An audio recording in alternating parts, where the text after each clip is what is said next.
अमृत काल का ये पहला बजट विकसित भारत के विराट संकल्प को पूरा करने के लिए एक मजबूत नींव का निर्माण करेगा।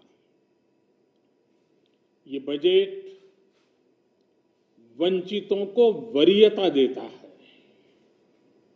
ये बजट आज की एस्पिरेशनल सोसाइटी, गांव, गरीब, किसान, मध्यम वर्ग सभी के सपनों को पूरा करेगा। मैं वित्त मंत्री निर्मला जी और उनकी टीम को इस ऐतिहासिक बजट के लिए बधाई देता हूं। साथियों, परंपरागत रूप से अपने हाथ से औजारों और टूल्स से कड़ी मेहनत कर कुछ न कुछ सृजन करने वाले करोड़ों विश्वकर्मा इस देश के निर्माता है।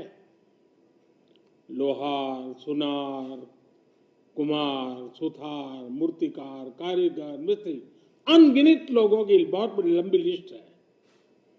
इन सभी विश्वकर्माओं की मेहनत और सृजन को देश इस बजट में पहली बार अनेक प्रोत्साहन योजना लेकर के आया है। ऐसे लोगों के लिए ट्रेनिंग, टेक्नोलॉजी, क्रेडिट और मार्केट सपोर्ट की व्यवस्था की गई है। पीएम विश्वकर्मा कौशल सम्मान यानी पीएम विकास करोड़ों विश्वकर्माओं के जीवन में बहुत बड़ा बदलाव लाएगा। साथियों, शहरी महिलाओं से लेकर गांव में रहने वाली महिलाएं हो, कारोबार रोजगार में व्यस्त महिलाएं हो या घर काम में व्यस्त महिलाएं हो, उनके जीवन को आसान बनाने के लिए बीते वर्षों में सरकार ने अनेक विध कदम उठाए हैं। जल जीवन मिशन हो, उज्ज्वला योजना हो, पीएम आवास योजना हो, ऐसे अनेक कदम। इन सबको बहुत बड़ी ताकत के साथ आगे बढ़ाया जाएगा। उसके साथ साथ महिला सेल्फ हेल्प ग्रुप एक बहुत बड़ा सामर्थ्यवान क्षेत्र आज भारत में बहुत बड़ी जगह अपने हाथ एक्वायर कर चुका है। उनको अगर थोड़ा सा बल मिल जाए तो मिरेकल कर सकते हैं। और इसलिए विमेन सेल्फ हेल्प ग्रुप उनके सर्वांगीण के विकास के लिए नई पहल इस बजट में एक नया आयाम जोड़ेगी। महिलाओं के लिए एक विशेष बचत योजना भी शुरू की जा रही है और जनधन अकाउंट के बाद ये विशेष बचत योजना सामान्य परिवार की गृहिणी माताओं बहनों को बहुत बड़ी ताकत देने वाली है। ये बजट सहकारिता को ग्रामीण अर्थव्यवस्था के विकास की धुरी बनाएगा। सरकार ने कोऑपरेटिव सेक्टर में दुनिया की सबसे बड़ी अन्न भंडारण योजना बनाई है, स्टोरेज कैपेसिटी। बजट में नए प्राइमरी कोऑपरेटिव्स बनाने के लिए एक महत्वाकांक्षी योजना का भी ऐलान हुआ है। इससे खेती के साथ साथ दूध और मछली उत्पादन के क्षेत्र का विस्तार होगा। किसानों, पशुपालकों और मछुआरों को अपने उत्पाद की बेहतर कीमत मिलेगी। साथियों, अब हमें डिजिटल पेमेंट्स की सफलता को एग्रीकल्चर सेक्टर में दोहराना है। इसलिए इस बजट में हम डिजिटल एग्रीकल्चर इंफ्रास्ट्रक्चर की एक बहुत बड़ी योजना लेकर आए हैं।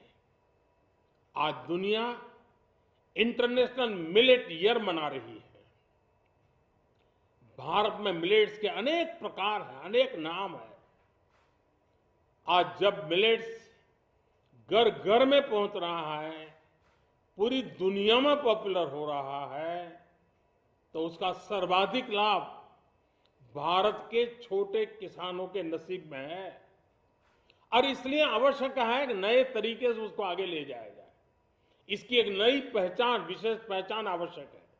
इसलिए अब इस सुपर फूड को श्री अन्न की नई पहचान दी गई है।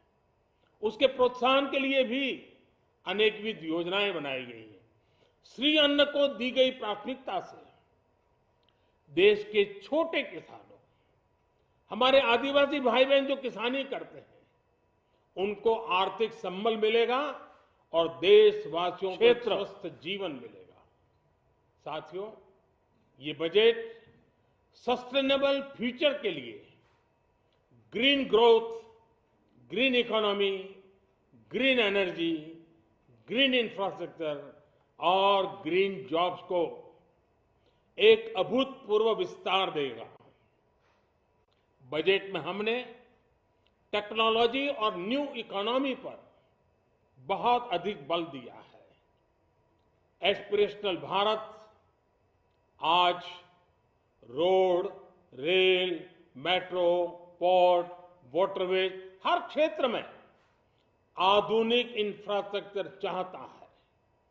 नेक्स्ट जनरेशन इंफ्रास्ट्रक्चर चाहिए। 2014 की तुलना में इंफ्रास्ट्रक्चर में निवेश पर 400% से ज्यादा की वृद्धि की गई है। इस बार इंफ्रास्ट्रक्चर पर 10 लाख करोड़ रुपए का अभूतपूर्व इन्वेस्टमेंट भारत के विकास को नई ऊर्जा और तेज गति देगा। ये निवेश युवाओं के लिए रोजगार के नए अवसर पैदा करेगा, एक बहुत बड़ी आबादी को आय के नए अवसर उपलब्ध कराएगा। इस बजट में ईज ऑफ डूइंग बिजनेस के साथ साथ हमारे उद्योगों के लिए क्रेडिट सपोर्ट और रिफॉर्म्स के अभियान को आगे बढ़ाया गया है। एमएसएमईज के लिए 2 लाख करोड़ रुपए के अतिरिक्त ऋण की गारंटी की व्यवस्था की गई है। अब प्रिजम्पटिव टैक्स की लिमिट बढ़ने से एमएसएमईज को ग्रो करने में मदद मिलेगी। बड़ी